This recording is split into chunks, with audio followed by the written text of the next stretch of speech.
Hi, we're here at the South by Southwest Film Conference and Festival with directors Luis Lopez and Clay Tweel, who made a film called Print the Legend, which is stirring things up here at the festival. And I suspect will stir things up further as you go along. It's a very interesting movie. Congratulations on receiving this special jury recognition last night for editing and storytelling at the awards. Oh, was that a surprise? How are you feeling? I think it was a surprise. I don't think we were expecting it at all. But Yeah. I think we're honored, and that's something we especially take pride in. And we're both editors, and essentially, we're storytellers. Right. And to be recognized. I love those two words. That was great, right? And to say hey, we're going to give you an award. We think that there's recognize you guys for editing and storytelling. And that's what docs are all about. That's what they're all about. And right. So yeah, we were really honored. In a real way. And the kind of words that the jury described the movie as was kind of really, I appreciated a lot. I felt like they understood a lot of the kind of deeper themes of the movie, and they put that in the kind of recognition. So that was really cool. Cool. Yeah. All right. So it seems like, I'll just jump right in. It seems like you tracked these 3D companies kind of from their inception almost. Is that a fair assessment? And how did you know to just kind of get in at the right moment? How did this happen? Well, you want the full origin story of how it all came together? Sure. All right. So we worked with on Freakonomics a couple of years ago, and with Seth Gordon. With Seth, in his part. Well, he did the whole. He kind of did the whole thing, right? Crafted the. He did the interstitials, right? We did a lot of the animations for that, actually. And shootings with the editing. And, cool. Okay. So we knew some of the producers from that film, Chad Troutwine and Dan O'Meara, Rafi Chowdhury. Yeah, so they came to Seth and they're like, we want to make a movie about Apple and about Steve Jobs. And we were, Seth and Mary at Exhibit A, they brought Steven and Luis and I on, and we were like, we need to come up with maybe a different angle. It's kind of a little yeah. What are you going to say? Overplayed. Right. So we all kind of were putting our heads together. Chad, along with Walter and Andrew Korchak, put up the money and were able to let us kind of go out and explore and try to find a good story. And we were thinking, what if we could explore the archetype of Steve Jobs through finding who wanted to be the next Steve Jobs. And that was really interesting to us. And we went to hacker hostels. We went into, started doing augmented reality. Found some startup companies. That incubators, really cool. These places where they try to develop startups, and just hung out and listened and talked to people and trying to find, either what was going to be that next thing, or find the personalities that would have that sort of vision of trying to, and they're not too hard to find, because I think these are typical archetypes in that space. People who really have a really passion and vision to change stuff. And did you realize that Brie Pettis was that guy right away, or no, right at that time? So as we were doing our research, then Brie got on the cover of Wired. Formlab's Kickstarter hit. And so it was these two kind of big stories both in the 3D printing space, and we felt that we were going to, it would be an interesting industry to try to get into and follow, and we went and started tracking their stories immediately and kind of fell in love with the people there, but also just kind of the potential for how fast they were growing. I love Michael Curry's quote is that was one of the first interviews we did, and he said, we're all in over our head. We're all just trying to scrap and get by and see, if we can keep up with the industry. And I love that. Yeah, because that's they're on a trajectory, and you're going to see how it goes. Yeah. So what was your deal with access? Did you come in right away and say, this is our idea, or are you just for figuring things out, can we come in and film you, or how did you start with them? It sort of developed, and then kind of with any relationships, even friendships or something, you kind of start, and people are sort of checking you out, and you're checking them out, and they have a lot of stuff that that they're interested in protecting. They want to protect their idea, their IP. So it was sort of this just sort of development of trust and access, and that just kind of grows if you stick around and you sort of develop that trust. And certainly at the beginning it was much less, and it grew and. It is interesting and kind of difficult too that these companies, they're companies that have to protect IP, and so you have to be very aware and respectful of that. And also they have their own kind of narratives that they would like to be put out into the world about their business model and everything. So that's something that to be aware of, that we had to, that's different from some of the past movies where we're filming teenage magicians and arcade game video players and stuff. Love the King of And Comedy, we think, guys. thank you. Yeah. And we think at the core of well, not the core, but certainly one of the strong themes of the film is about even the relationship between storytelling and the media, and what stories get told, and we're telling you a story and you're going to tell a different story, or and there's also the thread of this whole open source thing. So like where they putting their money where their mouth is, letting it say like, okay, we're being transparent here, you can learn about us, right? I mean, am I reading too much into that? I think you're totally accurate. Yeah. And I think in some cases, as these companies grow, these things kind of the openness sort of has to. I don't know if it has to, but it sometimes it shrinks down, whether it's literally from an open source to a more proprietary model, or in communication. Yeah. And then what the stories are, and they get sort of closed down. It becomes a little interesting in our case. Yeah. Well, so I was going to say, I started watching this movie kind of thinking, like, okay, this is going to be a standard, biopic of an industry, if you will, kind of, going along. And then it was just like, whoa, this is way more interesting than I thought it was going to be. No offense, but like the personalities came out, and all the stories about the co-founders turning on each other, and all the and the race was interesting too. So there was just so many layers there, and it was great. How did you know? Or at what point did you realize you had like captured lightning in a bottle, and that this was going to be bigger than maybe you even thought? Well, I have a couple favorite moments. One of them was MakerBot moving into their new offices, and just seeing the kind of like jaws drop on the people walking in, and seeing like this is a whole new ball game, right? And going from that, being able to film them at their Dean Street office to the new place at the Metro Tech, which is like more corporate feeling, and but huge and awesome. That was interesting. Being around Cody when he uploaded the Liberator, like that was like, I felt like, oh, this is a moment in time that is totally unique and special. Can you just give a little background for people who haven't seen it? So Cody Wilson. Yeah. Go ahead. Cody Wilson is a Austin-based. At the time, we were with a law student and self-proclaimed anarchist, and he fits the bill quite well. And he, one of his missions was to take this technology, 3D printing, and print a gun, and a fully 3D printed gun, and so. Out of plastic, so it's undetectable. Right, it would be undetectable because it would be made out of plastic, and so the film does so. He fires it and starts a whole media storm around himself, which he relishes in. And what we found interesting is that he's not that much of a gun guy per se, and he's not that much of a sort of Second Amendment guy as much as he is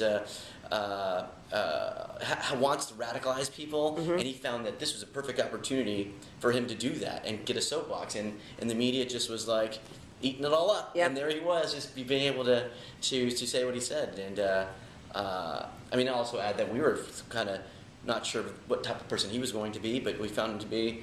We were surprised that he was as sort of smart and articulate, and just a sort of gracious host. We would go to his house, eat tacos or whatever. Did he come to the premiere this week? Yes. Yeah. Yes. He's been here. He was there, and you know what? Nobody has been asking him questions actually in all of our Q&As. I feel like people are a little scared of him.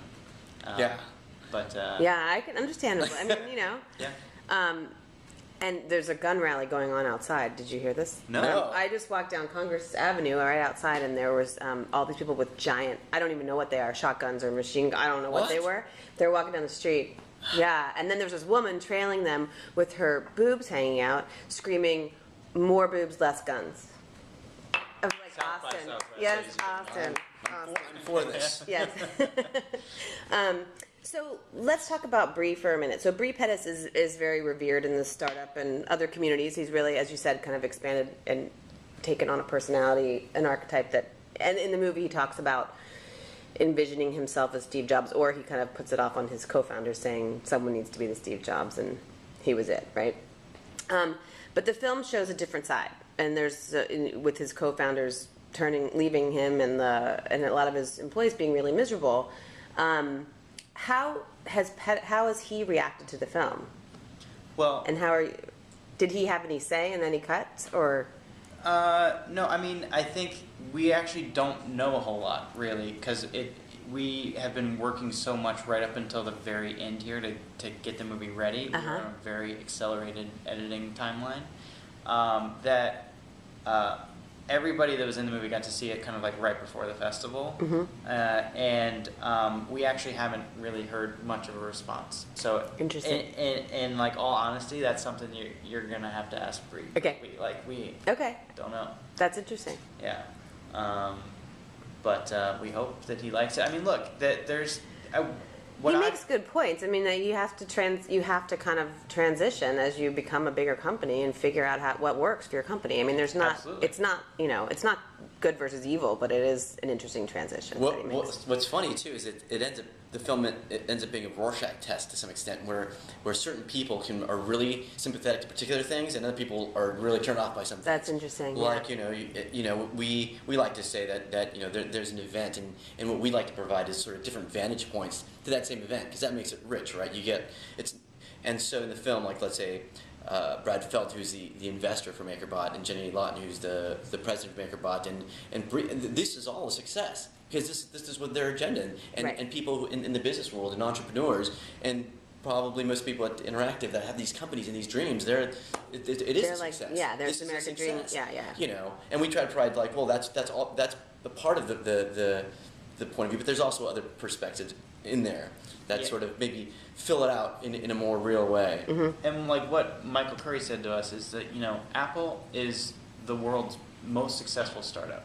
And it is like the American dream incarnate, right?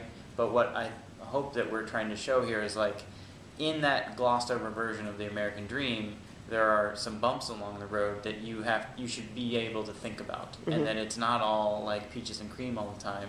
That you need to be aware of the kind of fast and tough decisions that go into building any sort of business.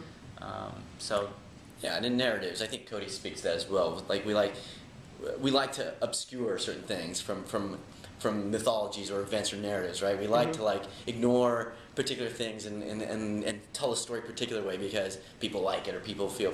And so. Can you talk about the title? That's kind of where that comes from, right? Yeah. Yes. Tell us about the title. The title comes from a movie called The Man Who Shot Liberty Valance with John Wayne. Balance, sorry. Yes. Balance. What did you say? I said Vance.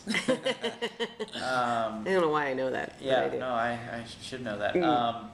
And so John Wayne and Jimmy Stewart, and one of the the movie is about this guy who has his whole kind of political career is built on the fact of him doing something that he actually didn't do. And so when he tries to come clean at the end of kind of the movie, at the end of his life, to this newspaper man, the newspaper man says, "This is the West, sir. When the myth becomes fact, print the legend." So it works on a lot of levels. In this, right? In your movie, Right. It's a perfect title. So tell us a little bit about how you two started working together. You met on King of Kong, is that right? Yeah. Or let's see, when did we first start working together? I mean, I'm sure it's definitely by King of Kong we were working together. Okay, before that too. We probably met before then. We met through Seth. Right. So I worked on a movie with Seth right when I graduated college. I moved out to LA, and Luis and Seth had been working together for a while, and I kind of just got brought into the fold of like, here's some editing, whatever. So are you both editors, or were you okay?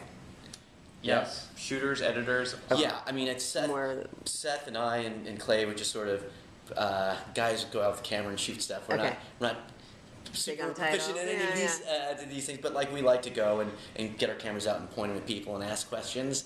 Like that's happening to us right now, which is a little strange, but so we all shoot and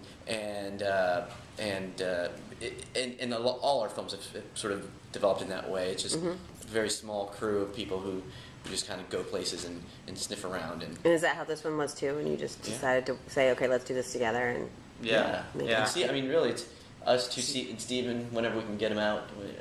Hi, Steven. Hi. Hello. I'm excited for a phone call to do more business for this film. Okay. So Steven was roommates with Seth, and so we were literally cutting King of Kong in their living room for a while, and Steven was the producer and had the idea behind Make Believe, which we all worked on together. Okay. previously a couple years ago. So it's like, once you find good people that you like to work with, we kind of try to continue to make films with them. So what's your hope for the film? Well, we'd love to Yeah, have okay. it, have as many people watch it and get some distribution and Mm-hmm. get it out there and really, because we love the conversation, we love talking about it. We Yeah. hope other people can find it interesting enough to have conversations about a lot of those themes. So Yeah, So from a you're filmmaker's talking- point of view, just like whatever way we can get it out there, Great. and get the most eyeballs on it. And so, we're hoping South by is a great marketplace. So we're hoping find. Has this week been great? It has Yes. been. I mean, Yeah. great It's amazing. audiences so far, and we're going to the Alamo on Slaughter tonight. So I love the Alamo Draft House Yeah. chain of theaters. I'm excited to go there and come on, we won that award Special last jury night. recognition. You should It's you should make you should 3D print yourself some like awards to wear. It's a around. belt buckle. I don't know if you saw it. No, is it really? It's a belt buckle, so maybe we could make some more of this. I didn't Good actually idea. know that. That's yes, cool. It's really cool. My husband 3D printed our wedding rings. Oh, really? Mm-hmm. Like Where? 4 years ago. like Shapeways or. No, he had him sent. He works for an architectural design firm, and so he designed it in CAD and then sent it to a printer, like in Illinois or something. Does I it- can't remember. what- I'll show him to you after. Alright. But so I was totally fascinated by this. He did this, in my engagement ring was 2009, then we got married in 2010. So it's been a lot. He's been following MakerBot. Like I've been to the store many times. Oh, really? Yes, and now he has one at work, so he's like totally into it. Oh, Yeah, cool. It's great for engineers and designers, like architects. A lot of people actually that work for those companies come from that field first, and then Yeah, it's going to be, a revolution. What do you think? What do you think is the future of 3D printing? Do you think we're all going to have them on our desks at home? That's hard to soon? tell. yeah. I mean, it's really tough to tell the future. I mean, we've talked to so many analysts and people, and no one can give us a straight answer either. Mm-hmm. So as filmmakers, we don't feel qualified to throw any ideas out, but I think bioprinting's amazing. Mm-hmm. Once you get like multi-material metal, there's a carbon fiber printer that came out recently. What's with the food thing? Like, how do they? Why would you want to print food? Or is it using Wedding powder? cake decorators? Yeah, it's sugar. Sugar based and like they put flavoring in there. I had it was like a geometric shaped sugar cube type thing. Okay. That's flavored. So you're not like making like. I mean, I heard that they're making Oreos at some Oreo lounge Yeah, down but here. that's or just the something. frosting. That's just the frosting. There's also meat. I've Well, that's what I was confused by the meat. Like they Yeah. just. That's bioprinting and food printing coming into one, which is they can take a swab of a cow and a DNA swab and then like print out the cellular material and cook it and eat it. Oh my God. And that was a couple years ago. A guy did a TED talk about And we're it. not going to die from that. We're going to. He ate it on stage. Yeah, he may die in a couple of years. Who knows? I wouldn't eat it. Okay. Well, on that note, well, thanks so much, you guys, and good luck. I can't wait to see what's next from you. Thank you very much. Do you have any ideas? Uh, You're still on this for now. yeah, we have a couple. But Okay. All right. Thanks so much. Thank you. Bye.